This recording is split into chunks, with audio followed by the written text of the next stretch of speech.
Moi, un blanc chrétien qui aime son peuple et qui prône l'amour de son peuple, qu'est-ce que tu veux que j'aille lui casser les couilles? Je suis qui, moi, pour aller lui casser les couilles? Mais t'as raison, frère, aime ton peuple. Bon, la famille, petite réaction sur l'affaire, la sombre affaire Carlos Martens Bilongo. Alors, pour rappel, Carlos Martens Bilongo a fait une interview chez la librairie africaine. D'ailleurs, la librairie africaine, je vous recommande, c'est hyper pertinent, ils font du très bon taf. Bref, il a fait une interview d'à peu près 1h30, je crois. Donc, suite à plusieurs polémiques, l'interview, elle a sauté. Ils ont décidé de supprimer l'interview. Alors, il y a eu notamment deux grandes polémiques. La première, celle sur Rachida Dati.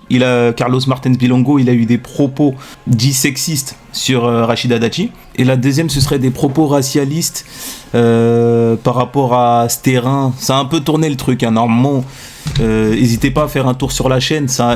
Normalement, il y a des shorts dessus, il y a des petites capsules. Donc, ce serait un discours un peu trop racialiste.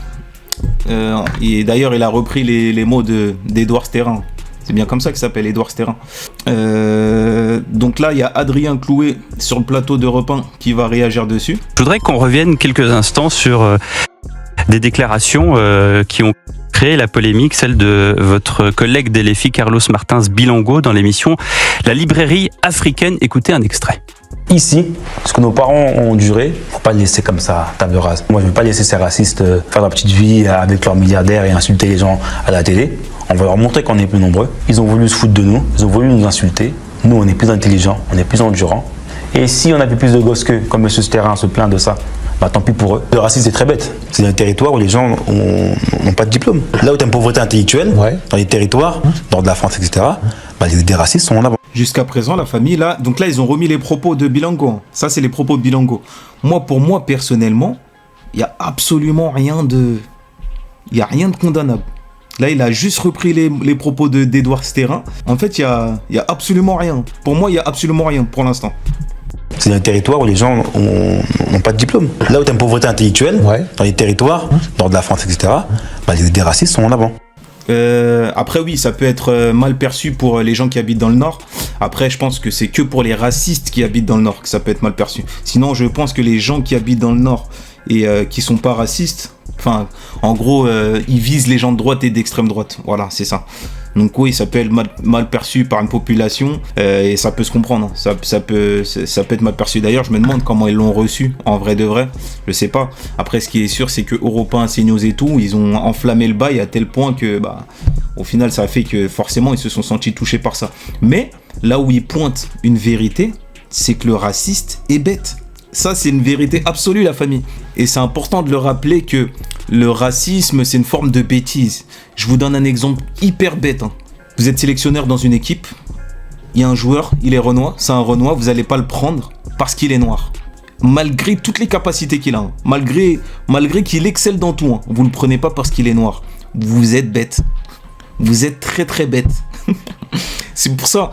Et cet exemple-là, je peux le mettre dans plein de domaines en vérité. Je peux le mettre dans le domaine de, par exemple, la finance. Dans une entreprise, vous allez vous empêcher de prendre un Renoir malgré toute l'intelligence dont il fait preuve. Vous ne le prenez pas parce qu'il est noir. Ou par rapport à sa zone géographique, sa zone d'habitation. Vous êtes bête. Au-delà d'être un chef d'entreprise, vous êtes bête. Au-delà d'être raciste, vous êtes bête. Et ça, c'est super important de le préciser. En fait, on met pas assez en avant le fait que le racisme, c'est une forme de bêtise. Et c'est pour ça que le racisme, il prospère comme ça, de cette manière-là, parce qu'on ne le met pas assez en avant. Vous avez été choqué, Adrien Clouet, par ces propos? Moi, je suis surtout choqué par les découpes qui sont faites. D'ailleurs, mon collègue... si vous voulez, on peut passer les 2 heures. Si vous voulez, mais je suis pas sûr que ça marche. Vous avez écouté les 2 heures comme moi, donc... Non, par ailleurs, pas en entier. J'ai écouté à peu près 1 heure.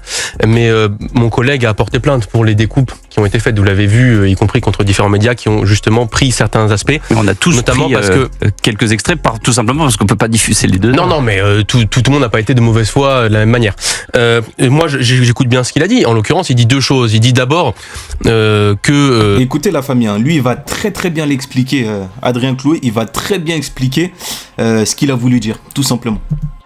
certaines personnes ont des parents qui ont beaucoup souffert et que les enfants effectivement sont prêts à relever le gant et à faire mieux que les parents et à réussir mieux à s'imposer aussi dans la vie politique d'un pays où ils ont construit, ils ont fait et elles ont fait. Et surtout, ce qui est intéressant, c'est que la phrase au début, c'est pas une phrase qui concerne que les gens issus de l'immigration. Il dit nous, soit qui venons de loin, soit qui avons travaillé dur, et ça concerne toutes celles et ceux qui ont beaucoup bossé. Il inclut toutes celles et ceux qui ont bossé dans ce pays de manière dure. Les habitants du nord de la France sont bêtes et racistes. C'est pas exactement ça qu'il dit, mais vas-y. Non, c'est pas ce qu'il dit. Il dit en revanche que chez des personnes. Ça s'appelle le raccourci Pascal Proïsme. C'est du Pascal Proïsme. Il a fait un raccourci de zinzin. Les habitants du Nord sont bêtes et racistes. Et ça va être le truc de tous les médias. Des médias, de tous les médias. Ça va être les médias de Bolloré. Ils vont tous reprendre ça. Et bizarrement, tu vas voir que c'est un peu suivi aussi par les BFM, par France Info, Service Public, par TPMP.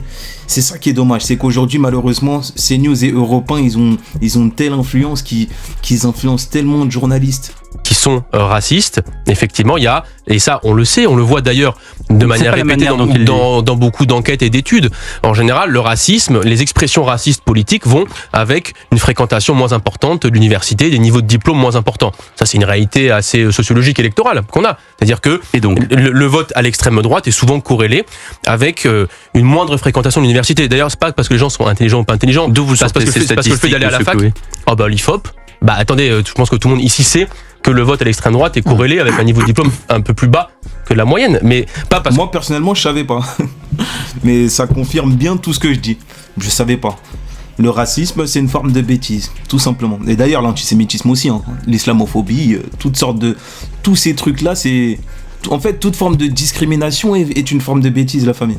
Les gens sont bêtes ou pas bêtes, le diplôme c'est pas l'intelligence. Il y a une époque où le vote pour la gauche était corrélé. Après c'est vrai qu'on peut se dire vous avez des gens qui sont censés être intelligents comme Zemmour, comme Michel Onfray ou comme d'autres qui sont quand même racistes. À ça qu'est-ce que je répondrais ? Intelligence au service du mal, au service de l'argent aussi. Parce que en gros tu fais le mal pour de l'argent. Et ça sert tes intérêts. Voilà, c'est la réponse que j'aurais apportée. Par contre, aux gens comme Zemmour, j'opposerais des gens comme Julien Rochdy ou Nicolas Némésis II. Ce sont des gens ce que j'appellerais des nationalistes modérés, comme le dit Nicolas II. Et pour moi, je différencie ces gens-là de Zemmour. Malgré que ces gens-là votent Zemmour, hein. Mais moi je le différencie de Zemmour jusqu'à preuve du contraire. Parce que ces gens-là n'appellent pas à la guerre civile. Ils sont pas dans une dynamique de détestation de l'autre. Ils sont plutôt dans l'amour de soi. Et moi, sur ces gens-là, j'ai que du respect. Moi, un blanc un blanc chrétien qui aime son peuple et qui prône l'amour de son peuple, qu'est-ce que tu veux que j'aille lui casser les couilles ? Je suis qui, moi, pour aller lui casser les couilles ? Mais t'as raison, frère. Aime ton peuple avec plaisir. Tant que tu me respectes, je te respecte. Et ça, c'est la ligne de Julien Rochdy, Alain Soral, Nicolas Némésis II, mais c'est pas la ligne de Zemmour, c'est pas la ligne de toute la droite que vous voyez à la télé, c'est pas cette ligne là.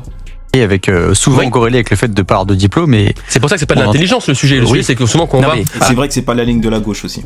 À la fac, on voit toujours choses en rencontre d'autres gens. C'est ça qui se joue en fait.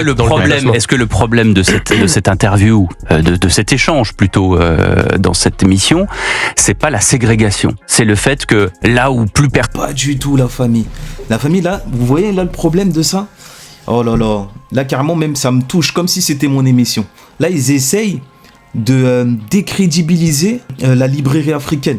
La famille, il faut que je vous parle de cette émission. En fait, je crois que ces gens ne se rendent même pas compte. L'émission La librairie africaine, d'ailleurs que je vous invite tous à aller voir de toute urgence. Cette émission fait tout le boulot qui devrait être fait à la télé.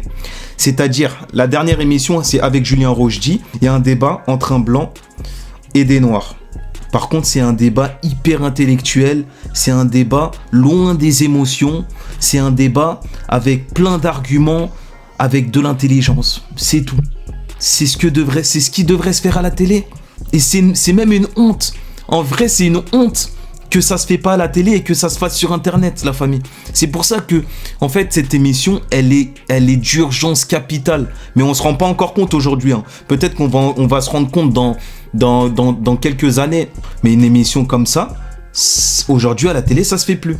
Et c'est ça le problème, la famille. Et c'est pour ça que je vous dis, nous on a laissé ces gens-là être nos intermédiaires. Donc lui là, Pierre je sais pas quoi, Pascal Pro, Zemmour, CNews, BFM, c'est eux nos intermédiaires.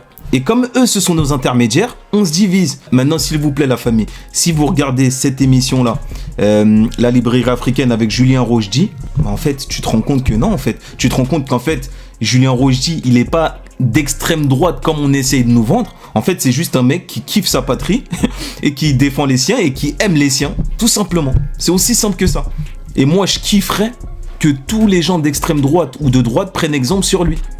Pour moi c'est un exemple. Après, j'ai pas tout vu. Hein. Peut-être que je vais être déçu plus tard. En tout cas, c'est ce que je pense à l'instant présent.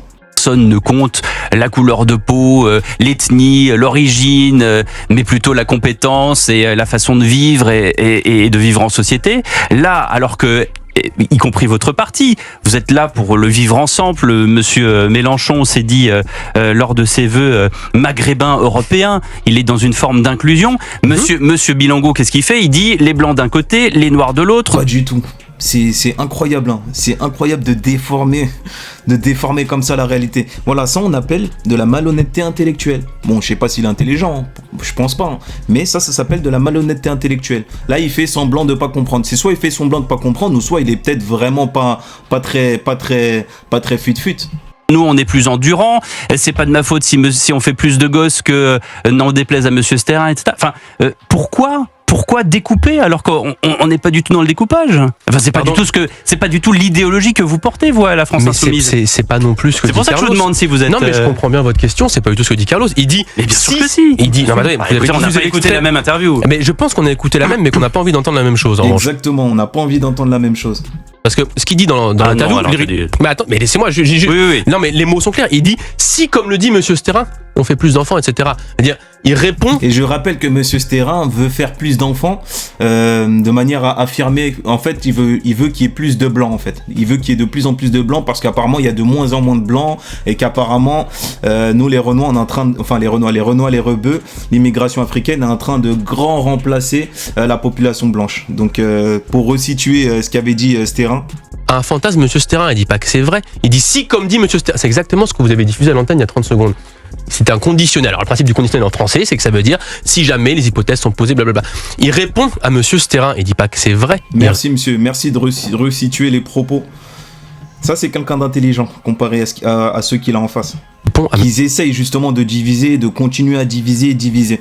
Monsieur Sterin.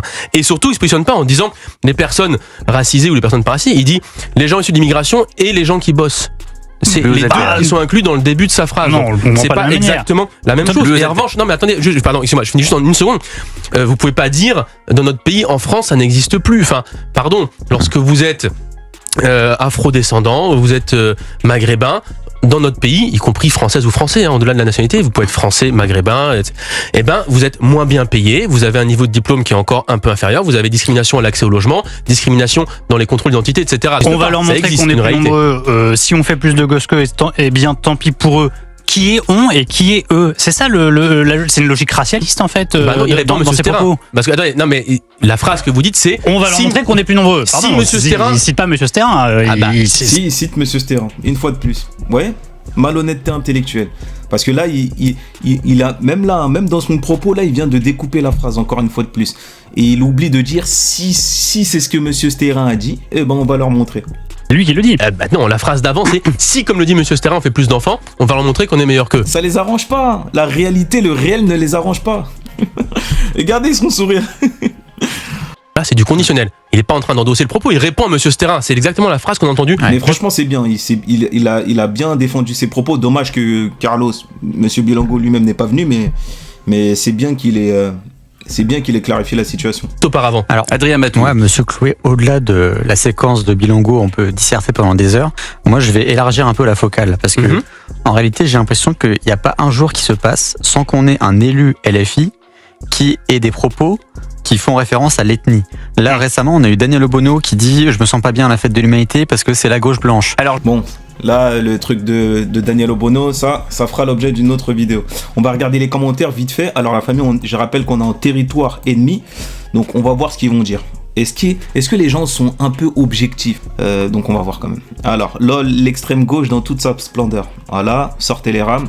Il ramène les membres LFI les moins à risque pour essayer de se la jouer ouverture. Il n'ose pas trop avec Guiraud, Léaumont, Panot, Bompard, Aubry. Cela les ridiculiseront à tous les coups. Ok. Il est l'antipathique de gauchiste, mais il faut reconnaître qu'il sait retourner les arguments de ses adversaires en sa faveur. Le plus dangereux, c'est qu'à LFI, il y a des intellectuels aussi. On le prend la main dans le sac, il vous dira que c'était pour contrôler, car il avait un bruit suspect. Au moins, je vais juste retenir qu'il reconnaît l'intelligence d'Adrien Chloé. Avec ce genre de propos, la gauche est en train de se mettre des balles dans le pied. Ok. Bon, que des gens qui détestent LFI. Bref.